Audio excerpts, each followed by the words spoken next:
रातों रात भारत ने यह क्या किया? चीन ने टेक दिए घुटने, बॉर्डर पर तनाव के बीच भारत की कप्तानी को सलाम करने पर मजबूर हुआ ड्रैगन। ट्रंप की 100% टैरिफ की धमकी पर ब्रिक्स के 11 देशों ने मिलकर बिछाई ऐसी चाल, डॉलर के दबदबे पर लगा सबसे बड़ा ब्रेक। 2026 में भारत के हाथ में आई दुनिया की 40% अर्थव्यवस्था की कमान, नमस्ते और कमाल के साथ गूंजा नया संदेश।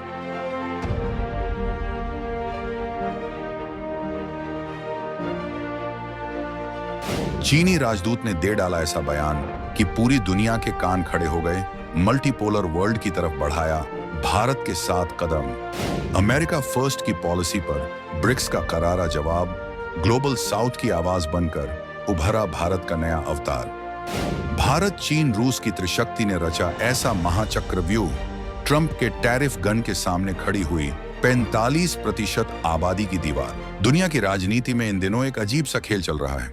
एक तरफ लद्दाख की बर्फीली चोटियों पर भारत और चीन के बीच सीमा विवाद जारी है, लेकिन दूसरी तरफ दिल्ली के भव्य मंच पर चीन का राजदूत भारत की तारीफों के पुल बांध रहा है। 2026 में ब्रिक्स की अध्यक्षता भारत के हाथों में आ चुकी है और इस मौके पर चीन ने ऐसा बयान दिया है जिसने पूरी दुनिया को चौंका दिया। चीनी राजदूत शू फेहोंग कह रहे हैं कि चीन पूरी तरह तैयार है भारत के साथ मिलकर ब्रिक्स को नई ऊंचाइयों पर ले जाने के लिए। वो बोल रहे हैं एक समान, व्यवस्थित और बहुध्रुवीय विश्व बनाने की बात, जहां अमेरिका अकेला बादशाह नहीं रहेगा। यह महज एक औपचारिक बयान नहीं है, यह उस नई वैश्विक व्यवस्था का संकेत है जो अमेरिका के एक ध्रुवीय वर्चस्व को सीधी चुनौती दे रही है। विदेश मंत्री एस जयशंकर ने दिल्ली में ब्रिक्स 2026 का लोगो लॉन्च किया है, जिसमें नमस्ते की मुद्रा और कमल की 5 पंखुड़ियां दिखाई गई हैं। यह सिर्फ एक प्रतीक नहीं, बल्कि भारत की सांस्कृतिक विरासत और बढ़ती वैश्विक ताकत का मिलाजुला संदेश है। लेकिन सवाल यह है कि आखिर चीन भारत की इतनी खुलकर तारीफ क्यों कर रहा है? आखिर चीन भारत को सपोर्ट क्यों करने लगा? क्या चीन की कोई कमजोर नस भारत ने दबा दी है? क्या यह महज कूटनीतिक औपचारिकता है या इसके पीछे कोई बड़ा खेल है? ट्रंप की टैरिफ धमकियों के बीच ब्रिक्स देश एकजुट क्यों हो रहे हैं? भारत कैसे इसमें सबसे ज्यादा मालामाल होने वाला है? और भारत की अध्यक्षता में ब्रिक्स किस दिशा में बढ़ने वाला है? भारत वो कौन सा धमाका करने जा रहा है जिसकी कल्पना अमेरिका ने अपने इतिहास में कभी नहीं की होगी? हम आपको बताएंगे इस पूरी कहानी की हर परत को खोलकर, तो बने रहिए वीडियो के साथ लास्ट तक। और हाँ, वीडियो को लाइक और शेयर करना बिल्कुल मत भूलिएगा और कमेंट में अपने विचार जरूर लिखिएगा। ब्रिक्स की कमान और भारत का नया मिशन। तो सबसे पहले समझते हैं कि आखिर यह ब्रिक्स है क्या और इसकी अध्यक्षता भारत के हाथ में आना इतना बड़ा मामला क्यों है? ब्रिक्स का मतलब है ब्राजील, रूस, भारत, चीन और दक्षिण अफ्रीका। यह संगठन 2006 में शुरू हुआ था, जब इन देशों ने मिलकर सोचा कि पश्चिमी देशों, खासकर अमेरिका और यूरोप के आर्थिक और राजनीतिक दबदबे को संतुलित करने की जरूरत है। शुरुआत में यह सिर्फ 4 देशों का समूह था, लेकिन 2010 में दक्षिण अफ्रीका के जुड़ने के बाद यह ब्रिक्स बन गया। अब 2024 में इसमें मिस्र, इथियोपिया, ईरान, सऊदी अरब और संयुक्त अरब अमीरात भी शामिल हो चुके हैं। यानी अब यह 11 देशों का एक मजबूत समूह है। इन 11 देशों को मिलाकर देखें तो यह दुनिया की कुल जीडीपी का करीब 40% हिस्सा है। दुनिया की 45% से ज्यादा आबादी इन देशों में रहती है। वैश्विक व्यापार में इनकी हिस्सेदारी लगातार बढ़ रही है।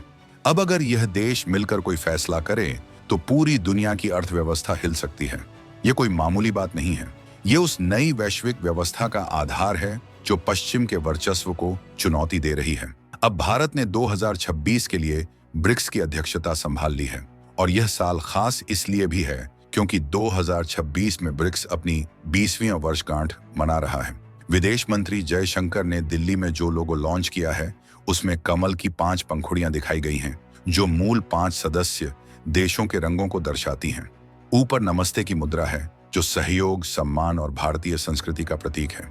जयशंकर ने कहा कि यह लोगो भारत की सांस्कृतिक विरासत और उभरती हुई शक्ति का मेल है। उन्होंने यह भी कहा कि भारत की अध्यक्षता का थीम है building for resilience, innovation, cooperation and sustainability. मतलब लचीलापन, नवाचार, सहयोग और स्थिरता की दिशा में काम करना। यह थीम बहुत महत्वपूर्ण है क्योंकि इसमें भारत की प्राथमिकताएं साफ झलकती हैं। भारत चाहता है कि ब्रिक्स सिर्फ एक आर्थिक समूह न रहे, बल्कि यह तकनीकी नवाचार, जलवायु परिवर्तन, स्वास्थ्य सेवा और डिजिटल बुनियादी ढांचे जैसे मुद्दों पर भी मजबूती से काम करे। भारत ने अपने डिजिटल पब्लिक इंफ्रास्ट्रक्चर यानी डीपीआई को दुनिया भर में बढ़ावा दिया है। यूपीआई, आधार, डिजिलॉकर जैसी सेवाओं को अब दुनिया के कई देश अपना रहे हैं। ब्रिक्स की अध्यक्षता में भारत इस मॉडल को और देशों तक पहुंचाने का प्रयास करेगा ताकि विकासशील देश तकनीकी तौर पर आत्मनिर्भर बन सकें और उन्हें अमेरिका या चीन की तकनीक पर निर्भर न रहना पड़े। चीन का बयान और उसके पीछे की रणनीति। अब बात करते हैं चीन के बयान की। चीनी राजदूत शू फेहोंग ने लोगो लॉन्च के मौके पर कहा कि चीन पूरी तरह तैयार है भारत के साथ मिलकर ब्रिक्स को हाई क्वालिटी डेवलपमेंट की ओर ले जाने के लिए। उन्होंने कहा कि हम सब मिलकर एक समान और व्यवस्थित बहुध्रुवीय विश्व बनाने की दिशा में योगदान देंगे। ये बयान सुनने में तो बहुत अच्छा लगता है, लेकिन सवाल यह है कि चीन ऐसा क्यों कह रहा है। आखिर भारत और चीन के बीच तो सीमा विवाद जारी है, लद्दाख में तनाव है, वास्तविक नियंत्रण रेखा पर गतिरोध है, फिर भी चीन भारत की तारीफ क्यों कर रहा है? इसका जवाब है भू राजनीति। चीन जानता है कि ब्रिक्स में भारत की भूमिका महत्वपूर्ण है। भारत दुनिया की तीसरी सबसे बड़ी अर्थव्यवस्था बनने की ओर तेजी से बढ़ रहा है। भारत की जनसंख्या दुनिया में सबसे ज्यादा है और युवा आबादी के मामले में भी भारत आगे है। भारत ग्लोबल साउथ यानी विकासशील देशों की आवाज बनकर उभर रहा है। G20 शिखर सम्मेलन 2023 में भारत ने अफ्रीकी संघ को स्थायी सदस्य बनवाया, जो एक बड़ी कूटनीतिक जीत थी। अब ब्रिक्स में भी भारत वही भूमिका निभाना चाहता है।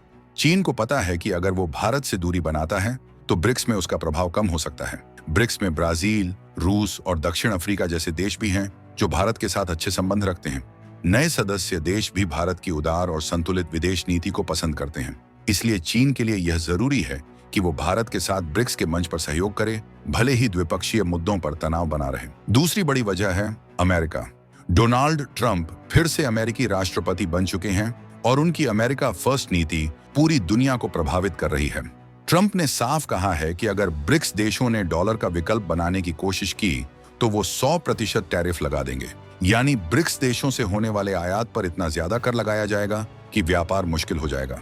यह धमकी सिर्फ चीन के लिए नहीं बल्कि सभी ब्रिक्स देशों के लिए है। चीन पहले ही 2018 से 2020 के बीच ट्रंप के साथ व्यापार युद्ध लड़ चुका है।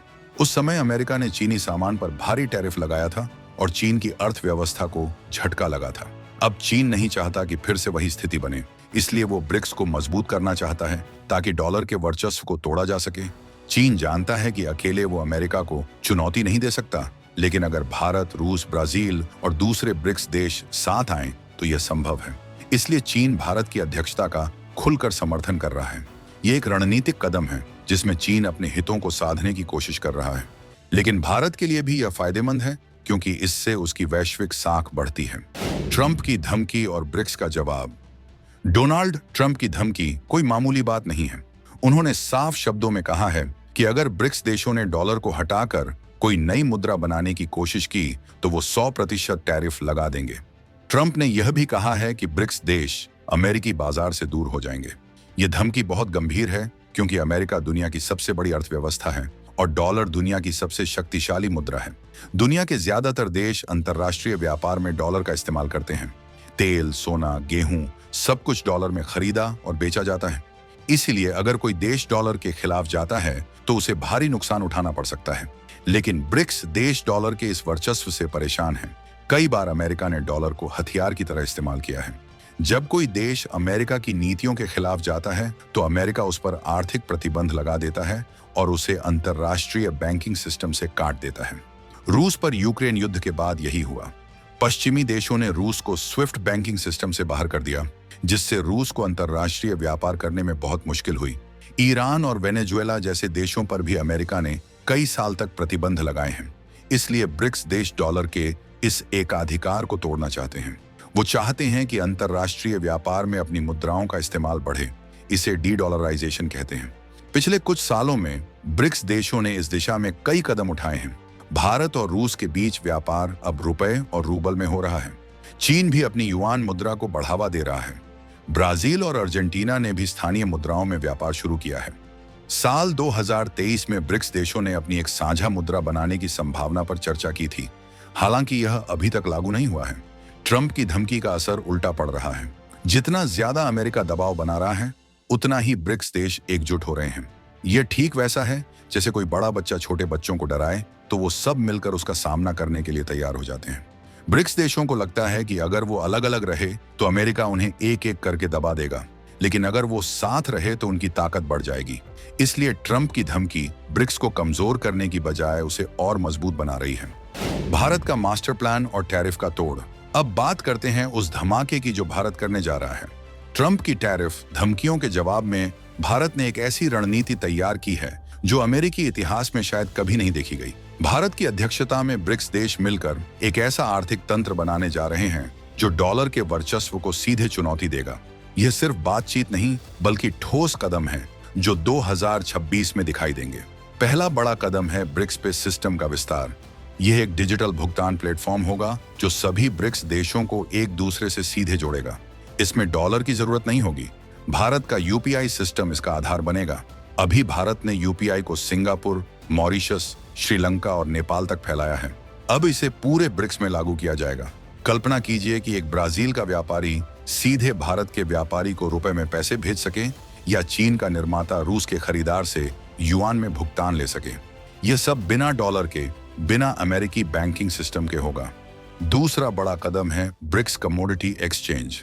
अभी तेल, गैस, सोना जैसी चीजें डॉलर में ही खरीदी बेची जाती हैं, लेकिन ब्रिक्स देश मिलकर अपना कमोडिटी एक्सचेंज बनाने जा रहे हैं जहां व्यापार स्थानीय मुद्राओं में होगा। रूस दुनिया का सबसे बड़ा गैस निर्यातक है, सऊदी अरब तेल का बड़ा उत्पादक है, भारत सोने का बड़ा खरीदार है। अगर यह सब मिलकर अपना एक्सचेंज बनाएं तो डॉलर का वर्चस्व खुद ब खुद कमजोर हो जाएगा। तीसरा कदम है ब्रिक्स रिजर्व करेंसी का निर्माण।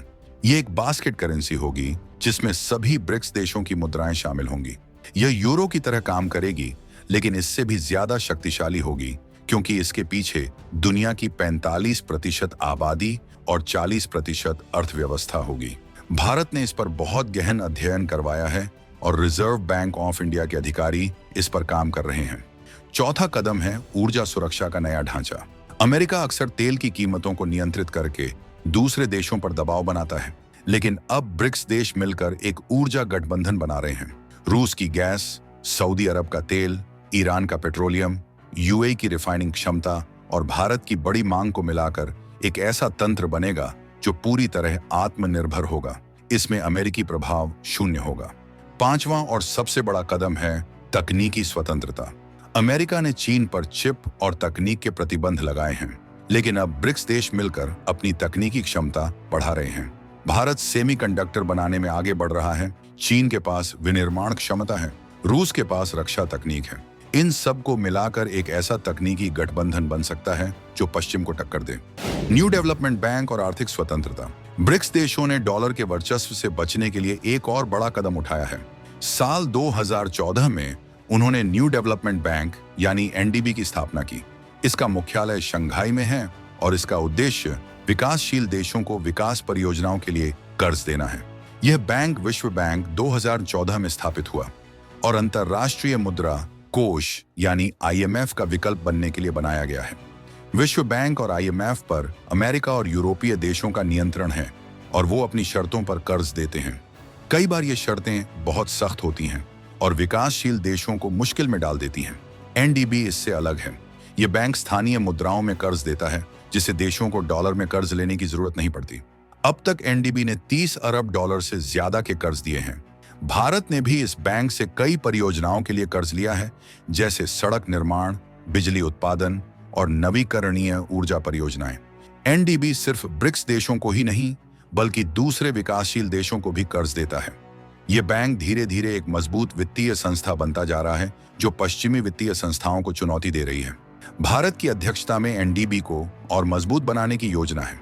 भारत चाहता है कि एनडीबी को और मजबूत बनाया जाए है कि यह बैंक जलवायु परिवर्तन, स्वच्छ ऊर्जा और डिजिटल बुनियादी ढांचे जैसे क्षेत्रों में ज्यादा निवेश करे। भारत ने अपने सौर ऊर्जा कार्यक्रम में बड़ी सफलता हासिल की है और अब वो दूसरे ब्रिक्स देशों के साथ इस अनुभव को साझा करना चाहता है। जलवायु परिवर्तन एक बड़ी चुनौती है और विकासशील देशों को इससे निपटने के लिए पैसों की जरूरत है। पश्चिमी देशों ने मदद का वादा तो किया है, लेकिन वो पूरा नहीं कर रहे हैं। ऐसे में एनडीबी एक विकल्प बन सकता है। भारत ने एनडीबी के लिए एक महत्वाकांक्षी योजना तैयार की है। 2026 तक इस बैंक की कर्ज देने की क्षमता को 50 अरब डॉलर तक बढ़ाना है। नए सदस्य देश मिस्र, इथियोपिया, ईरान, सऊदी अरब और यूएई इस बैंक से बड़े पैमाने पर कर्ज लेंगे। यह कर्ज उनकी स्थानीय मुद्राओं में होगा, जिससे उन्हें डॉलर के उतार चढ़ाव से बचाव मिलेगा। भारत ने यह भी प्रस्तावित किया है कि एनडीबी अपना क्षेत्रीय कार्यालय नई दिल्ली में खोले, ताकि दक्षिण एशिया और मध्य पूर्व के देशों को बेहतर सेवा मिल सके। भारत, चीन, रूस की त्रिशक्ति। अब बात करते हैं उस त्रिशक्ति की जो ट्रंप के लिए सबसे बड़ा खतरा बनने जा रही है। भारत, चीन और रूस अगर मिलकर काम करें तो यह दुनिया की सबसे बड़ी ताकत बन सकती है। तीनों देशों की कुल आबादी 3 अरब से ज्यादा है, यानी दुनिया की लगभग 40% आबादी। तीनों देशों की संयुक्त अर्थव्यवस्था 30 ट्रिलियन डॉलर के करीब है। रूस के पास प्राकृतिक संसाधन हैं, चीन के पास विनिर्माण क्षमता है और भारत के पास युवा जनशक्ति और तकनीकी कौशल है। भारत की अध्यक्षता में यह तीनों देश कई क्षेत्रों में मिलकर काम करने जा रहे हैं। ऊर्जा क्षेत्र में रूस, भारत और चीन दोनों को तेल और गैस की आपूर्ति करता है। अब एक त्रिपक्षीय ऊर्जा समझौता होने जा रहा है, जिसमें भुगतान रुपए, युआन और रूबल में होगा। इससे तीनों देशों को फायदा होगा और डॉलर की जरूरत नहीं पड़ेगी। रक्षा क्षेत्र में भी सहयोग बढ़ रहा है। भारत और रूस पहले से ही रक्षा साझेदार हैं और अब चीन भी इसमें एक शामिल हो रहा है। तीनों देश संयुक्त सैन्य अभ्यास कर रहे हैं। तकनीकी क्षेत्र में भी बड़े बदलाव होने जा रहे हैं। भारत आर्टिफिशियल इंटेलिजेंस और सॉफ्टवेयर में मजबूत है, चीन हार्डवेयर और मैन्युफैक्चरिंग में आगे है, रूस के पास अंतरिक्ष तकनीक है। तीनों देश मिलकर एक ब्रिक्स स्पेस प्रोग्राम शुरू करने जा रहे हैं। यह अंतरराष्ट्रीय अंतरिक्ष स्टेशन का विकल्प होगा, जहां से अमेरिका और यूरोप बाहर होंगे। व्यापार में भी बड़े बदलाव आने वाले हैं। भारत और चीन के बीच व्यापार 135 अरब डॉलर का है, लेकिन भारत का घाटा 85 अरब डॉलर है। भारत 135 अरब डॉलर का व्यापार करता है। ने चीन से कहा है कि या तो यह घाटा कम करो या फिर रुपए में व्यापार करो। चीन इस पर सहमत हो रहा है, क्योंकि उसे पता है कि ट्रंप के टैरिफ से बचने के लिए ब्रिक्स देशों के साथ अच्छे संबंध जरूरी हैं। भारत रूस व्यापार भी तेजी से बढ़ रहा है। पहले यह 10 अरब डॉलर का था, अब 65 अरब डॉलर पार कर चुका है और यह सब रुपए रूबल में हो रहा है। ग्लोबल साउथ की आवाज। भारत ने खुद को ग्लोबल साउथ यानी विकासशील देशों का नेता बनाने की दिशा में बड़े कदम उठाए हैं। ग्लोबल साउथ में एशिया, अफ्रीका और लैटिन अमेरिका के वो देश शामिल हैं जो अभी विकास की प्रक्रिया में हैं। ये देश कई मुद्दों पर एक जैसी चुनौतियों का सामना करते हैं, जैसे गरीबी, बेरोजगारी, जलवायु परिवर्तन और स्वास्थ्य सेवाओं की कमी। लेकिन अंतर्राष्ट्रीय मंचों पर इन देशों की आवाज अक्सर दब जाती है, क्योंकि शक्तिशाली देश अपने हितों को आगे बढ़ाते हैं। भारत ने G20 शिखर सम्मेलन 2023 में ग्लोबल साउथ की आवाज को मजबूती से उठाया। भारत ने अफ्रीकी संघ को G20 का स्थायी सदस्य बनवाया, जो एक बड़ी कूटनीतिक उपलब्धि थी। अफ्रीका में 54 देश हैं और करीब 1.4 अरब लोग रहते हैं, लेकिन अंतर्राष्ट्रीय मंचों पर अफ्रीका की आवाज बहुत कमजोर थी। भारत ने यह सुनिश्चित किया कि अफ्रीकी देशों को भी बराबरी का मंच मिले। इसी तरह भारत ने जलवायु, वित्त, खाद्य सुरक्षा और डिजिटल विभाजन जैसे मुद्दों पर विकासशील देशों की चिंताओं को उठाया। ब्रिक्स में भी भारत यही भूमिका निभाना चाहता है। ब्रिक्स में अब 11 देश हैं और इसमें कई नए सदस्य अफ्रीका और पश्चिम एशिया से हैं। भारत चाहता है कि ब्रिक्स इन देशों के विकास में मदद करे। भारत का डिजिटल पब्लिक इंफ्रास्ट्रक्चर मॉडल इसमें बड़ी भूमिका निभा सकता है। यूपीआई जैसी डिजिटल पेमेंट सिस्टम को दूसरे देशों में लागू किया जा सकता है, ताकि वहां भी वित्तीय समावेशन बढ़े। भारत की आधार प्रणाली से सीखकर दूसरे देश भी अपने नागरिकों को पहचान पत्र दे सकते हैं। इससे भ्रष्टाचार कम होगा और सरकारी योजनाओं का लाभ सीधे लोगों तक पहुंचेगा। भारत ने ब्रिक्स में एक ग्लोबल साउथ डेवलपमेंट फंड बनाने का प्रस्ताव रखा है। इस फंड में सभी ब्रिक्स देश योगदान देंगे और इससे अफ्रीका, एशिया और लैटिन अमेरिका के गरीब देशों को विकास परियोजनाओं के लिए पैसा मिलेगा। यह फंड बिना किसी राजनीतिक शर्त के काम करेगा, जो इसे विश्व बैंक से अलग बनाएगा। भारत खुद इस फंड में 5 अरब डॉलर का योगदान देने को तैयार है। 2026 का धमाका और अमेरिका के लिए चुनौती। अब आते हैं उस धमाके पर जो 2026 में होने जा रहा है। भारत ने ब्रिक्स शिखर सम्मेलन के दौरान कई बड़े ऐलान करने की योजना बनाई है। पहला ऐलान होगा ब्रिक्स कॉमन करेंसी की घोषणा। ये एक बास्केट करेंसी होगी जिसमें सभी 11 देशों की मुद्राएं शामिल होंगी। इस करेंसी का नाम होगा R5, यानी रुपी, रियाल, रूबल, युआन और रैंड के पहले अक्षरों को मिलाकर ये करेंसी शुरुआत में सिर्फ ब्रिक्स देशों के बीच व्यापार के लिए इस्तेमाल होगी, लेकिन धीरे धीरे इसे अंतर्राष्ट्रीय मुद्रा बनाने की योजना है। दूसरा बड़ा ऐलान होगा ब्रिक्स ट्रेड एग्रीमेंट का। यह एक मुक्त व्यापार समझौता होगा जिसमें सभी ब्रिक्स 10 देशों के बीच शुल्क मुक्त व्यापार होगा। इससे ब्रिक्स देशों के बीच व्यापार 3 गुना बढ़ जाएगा। अभी ब्रिक्स देशों के बीच व्यापार कुल वैश्विक व्यापार का सिर्फ 18% है, लेकिन इस समझौते के बाद यह 35% तक पहुंच सकता है। तीसरा ऐलान होगा ब्रिक्स टेक्नोलॉजी अलायंस का। इसमें सभी ब्रिक्स देश मिलकर artificial intelligence, quantum computing, biotechnology और स्पेस टेक्नोलॉजी में काम करेंगे। इसके लिए एक ब्रिक्स टेक्नोलॉजी फंड बनाया जाएगा जिसमें $20 अरब का निवेश होगा। यह दुनिया का सबसे बड़ा टेक्नोलॉजी फंड होगा जो किसी गैर पश्चिमी देशों के समूह ने बनाया होगा। चौथा और सबसे बड़ा ऐलान होगा ब्रिक्स एनर्जी पैक्ट का। इसमें $20 अरब का निवेश होगा। रूस, सऊदी अरब, ईरान और यूएई मिलकर दुनिया के 60% तेल और 40% गैस उत्पादन को नियंत्रित करेंगे। यह ओपेक से भी बड़ा समूह होगा। इस पैक्ट में तय होगा कि तेल और गैस की कीमतें डॉलर में नहीं बल्कि ब्रिक्स की नई R5 करेंसी में तय होंगी। ये अमेरिकी पेट्रो डॉलर सिस्टम के लिए सबसे बड़ा झटका होगा। पांचवां ऐलान होगा ब्रिक्स डिफेंस कोऑपरेशन का। हालांकि यह सीधे तौर पर सैन्य गठबंधन नहीं होगा, लेकिन सभी ब्रिक्स देश मिलकर संयुक्त सैन्य अभ्यास, रक्षा तकनीक साझाकरण और साइबर सुरक्षा में सहयोग करेंगे। इससे नाटो को टक्कर देने वाला एक वैकल्पिक रक्षा ढांचा तैयार होगा। ये सभी ऐलान ट्रंप के लिए बुरे सपने से कम नहीं होंगे। अमेरिका की ताकत का आधार 3 चीजें हैं: डॉलर, तेल पर नियंत्रण और तकनीकी बढ़त। ब्रिक्स के ये कदम तीनों को सीधे निशाना बनाते हैं। अगर दुनिया के देश डॉलर की जगह R5 में व्यापार करने लगे, अगर तेल और गैस की कीमतें डॉलर में नहीं तय हों और अगर तकनीक में चीन, भारत, रूस, अमेरिका को पीछे छोड़ दें, तो अमेरिकी वर्चस्व खत्म हो जाएगा।